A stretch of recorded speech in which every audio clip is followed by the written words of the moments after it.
الحمد لله رب العالمين والصلاة والسلام على سيد المرسلين نبينا محمد وعلى آله وصحبه أجمعين. أما بعد، الباب العاشر درجه دهم اش كتاب الصلاة ودي في صلاة الجمعة در بارين فيجا خطبه وفيه مسائل ونفيجا خطبه چند بابتك بخابت جريدا. المسألة الأولى بابت إيكيم حكمها ودليل ذلك. يعني أول جار حكمين بشي ما يقول يتهل قبك ما يقول حكم بشي دبيرته فرضة سنة حلال حرام شتشتا جمعة ودليل ذلك وشني الدليل وحكم جدبتين. الجمعة فرض عين على الرجال قلت عندك خطبة فرض عين لسلهم الظلمة فرض عين وفرض كفاية فرق بين ده. فرض عين يعني سر خدان جابك عين يعني طبعا جواب بس برچیم مقصد به هر کسی که مکلف هر مروفه که بالغ و عاقل الظلامه بسرمان بید واجبه بید خود بید فرضه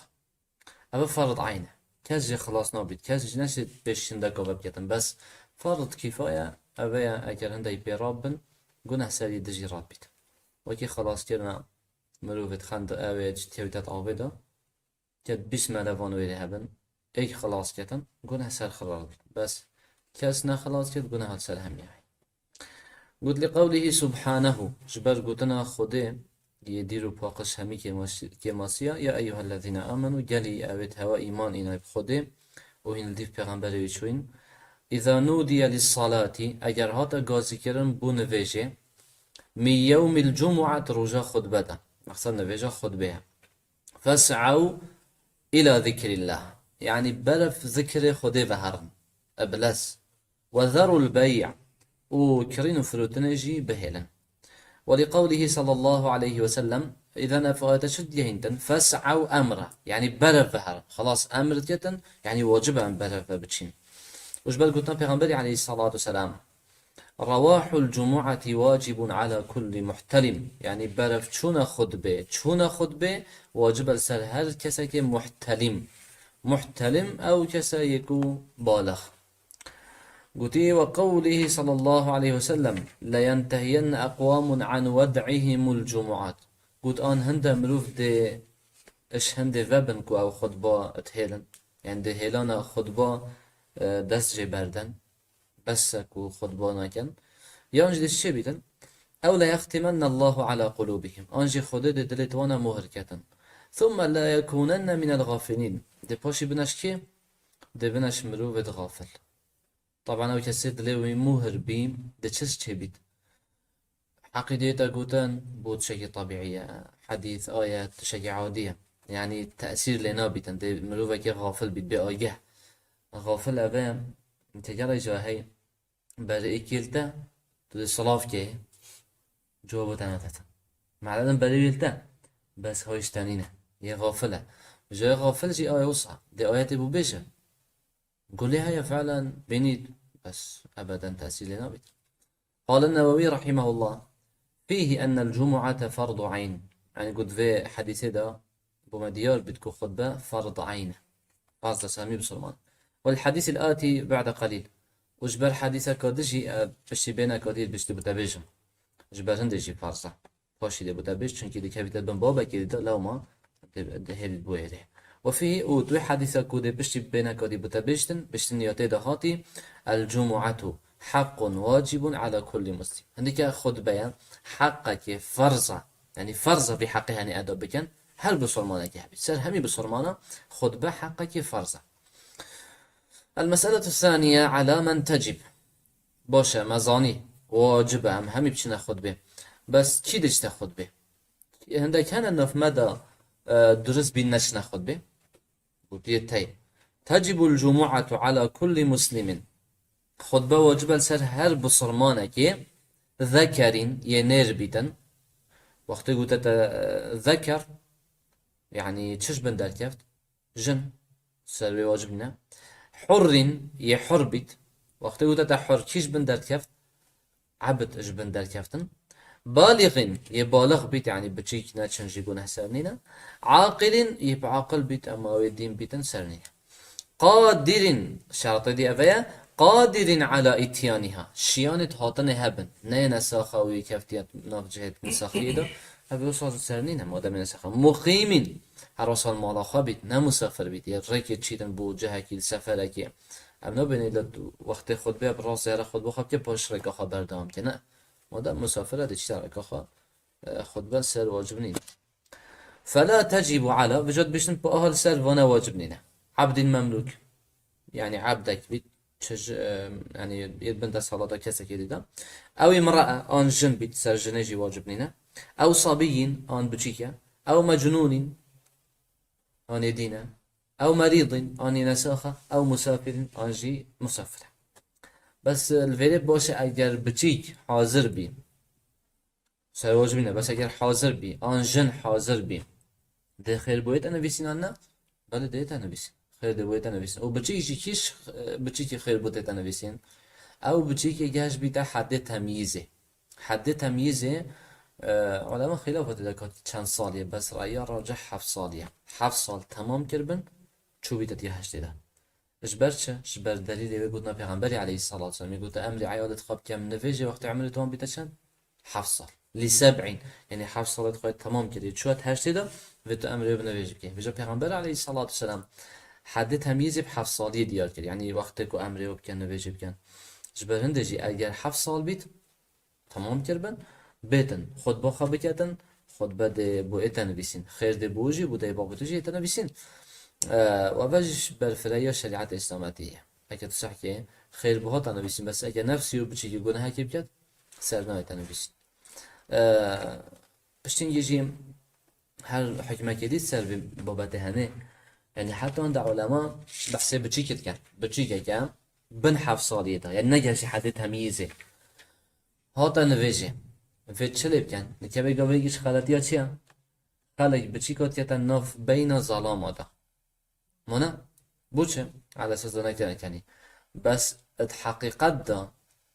او جهه بچی که بن 7 سالیه بن 7 سالیه ناف دا بید ریزه که ناف دا بید او ریز هش کو کسی نه یا فراغه نکه نابین منو تا آهن دا فراغه بید مانا ریزه جهی وقتی یا بله اکر بین بین بچی که اجلی بید هر حساب وقتی لو ما يا درست ويا سنة أبيان بتشكي بتشنا راخيت ريزي إلا حالة كبيرة كد بيان خايبرية باجرة كد شاجها كد درسيت بتشكي وبرزة بين مثلا أنجي شكل كد دون تبرخبة تماما أما وكودي بتن راخي ريزي بنكون نافرا بند ريزي قطعنا كد جود لقوله صلى الله عليه وسلم الجمعة حق واجب على كل مسلم في جماعة قلت خطبة واجبة سر هر بسلمانك بجماعات بكتن نكو دوك هزبين عبد المال بخاكينا إلا 4 شرطين بن عبد المملوك عبدك أو امرأة أنجنك أو صبي أن بشيك أو مريض أنجي نسخ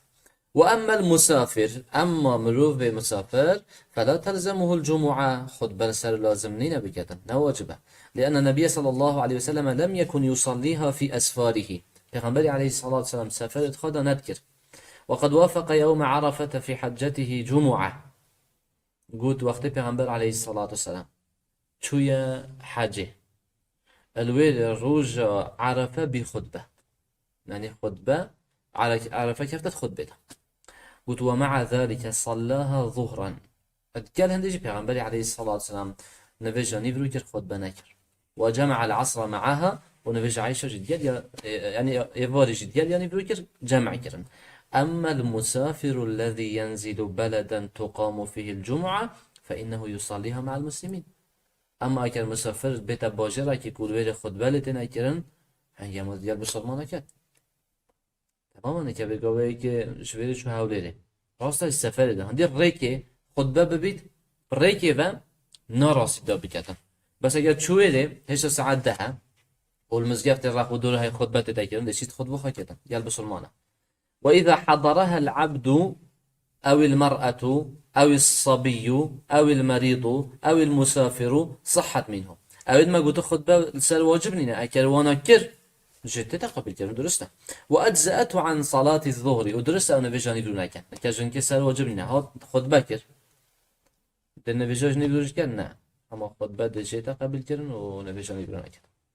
المسألة الثالثة مسألة سي وقتها وقت نبجا خطبة كنجي وقت الجمعة هو وقت الظهر وقت خطبة همواكي وقت نبروية من بعد الزوال كان يدس بيت بشتي روج النفاع اسماني خارد بيت بورا خيرش أوي إلى أن يصير ظل الشيء كطوله قد حتى سيبالا هر تشكي هندي ولدتا سيبالا هر تشكي هندي ولدت هنجي لشلت دي خطبة تشيت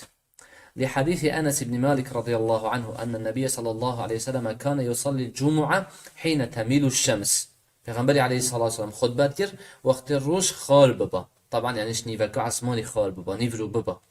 وهو المروي عن أصحاب النبي صلى الله عليه وسلم من فعلهم قلت هم هل أبايا هاتيبا قواسنش صحابي أجي كريا روانجي وصابي هنجي خطبات كر وعلى هذا قلت سرفي چندهنه فمن أدرك ركعة منها هل كسك بجيت ايك ركعتش خطبه قبل خروج وقتها بري وقت خلاص ببيتن فقد أدركها أبا وجهشت خطبه وإلا بس أجر نجهشت تش ركعته بري وقت بشيت دس بكر الحمد خواند وبانجي وارده أبا شرط خطبه كردم نویجه خطبه قلتي أف حالته هنه چه بیدن صلاها ظهرا ده همان نویجانی بکن لقوله صلى الله عليه وسلم من أدرك ركعة من الصلاة فقد أدرك الصلاة وقد تقدم هل كسكي ايك ركعات بجهي تنويجي أبا أو جهش تنويجي معناه نويجر جماعات كان جيبوا مروفة ده حساب كرم وقت بجهي ركوعي ركعات أخيري أما بشتي ركوعي نويجر جماعات بدنا ده حساب كرم تجهش تحياتي تجهش سجده نوع تحساب كرم إلا تجهش بيا ركوع أخيري هنجي ده جماعات بدأ تحساب كرم باشه بالدي فيش هنده كسك هاد إمام التحيات ده وشو التحيات ده ديالوان تحيات أخيرة طبعا هذا الجماعة جي شو مانا چونكي نجاش ركعات أخيرة جاش التحيات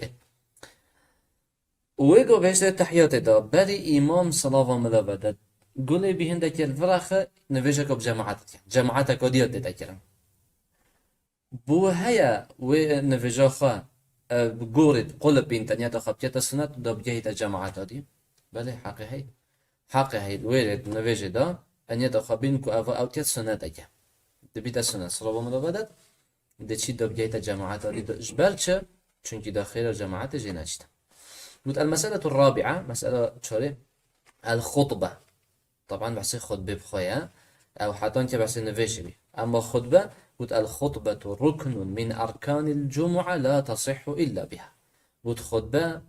قطار أو إمام الددن أيكش أركان الجمعة يتخطبة يعني بجيني نفيجة خطبة بيبه لا تصح إلا بها قلت أجر أو ديال نبي تشي نبي أما يبدأ درك حتى نفيجة خطبتين خلاص بخطبة ناتشي بيت هاي تتناكر لا تماما لمواظبته عليها وعدم تركه لها أبدا چونكي پیغمبر عليه الصلاة والسلام بردوامي سركري وچجارة نهيلاي چجارة نهيلاي معناه أول ويري حكمة دي هاي هاي مزيفتك إمامي نهات خطيب نهات ويلهيفية نهات دماغي که درسته اما در رکعت نویجان خود بکنم بشنوه نه خودش کن دی 4 رکعت نویجانی بکن چونکی رکنه که خطبه نهاته کرد اما اگه ایک شما ربی دسمین بره آیت اگه بخویندن دو حدیث بخویند چند رکعت چی بید يعني خطبه مقدمه بيشتن آية اگه حدیث بشین دماغی که دعا بکردن بسر رابید قلت وهما خطبتان ودو خطبه نه ایکه يعني بتها بشير نيمامرين تخاد رابطة وجارة كودي داس فوبتا نصيحة الخلق بيت يشترط لصحة صلاة الجمعة أن يتقدمها على الصلاة قلت الشرطة حتى نفيجة تا خطبة درس بيت تو خطبة بري نفيجة بيه أول خطبة بيتا خاندن باشي نبيش بهدا خاندن والحمد لله رب العالمين.